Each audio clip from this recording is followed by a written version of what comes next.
Čau, draugi! Atkal Maters. Tā, es pats izlasīju, pabeidzu grāmatu, tātad Mātes Slepkavas. Baigā grāmata, baigā foršā. Tātad, ko tur var uzzināt, kāda informācija?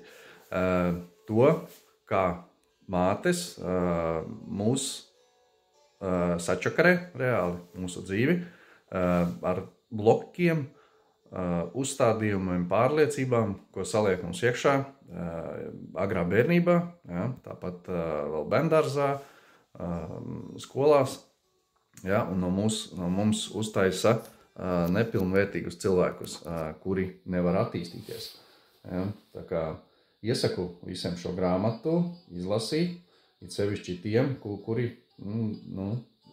tā tad ir gaidībās, ja, bērniņa, lai pareizi varētu audzināt bērnu, lai viņam nesaliktu galvā visādus mēslus un nepareizus uzstādījumus, ar kādiem paši mēs esam auguši, lai bērniņš izaugtu pilnvērtīgāks. Ja? Tā kā droši arī tiem, kuri audzina, ja, jau noteikti iesaku palasīt, lai būtu pilnvērtīgāks bērniņš izaugt. Ja?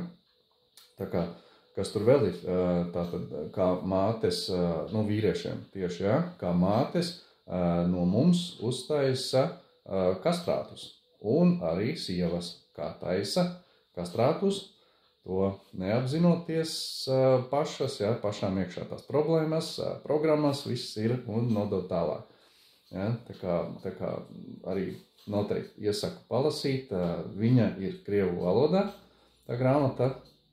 Pameklējiet, paskatieties, kas ir, kur pieejams. Tad vēlreiz atkārtošu Mātes Slepkavas, krieviski Maķeri Ubici, ja, un iesaku. Tā kā droši palasiet, un ir forša literatūra. Čau visiem pagaidām!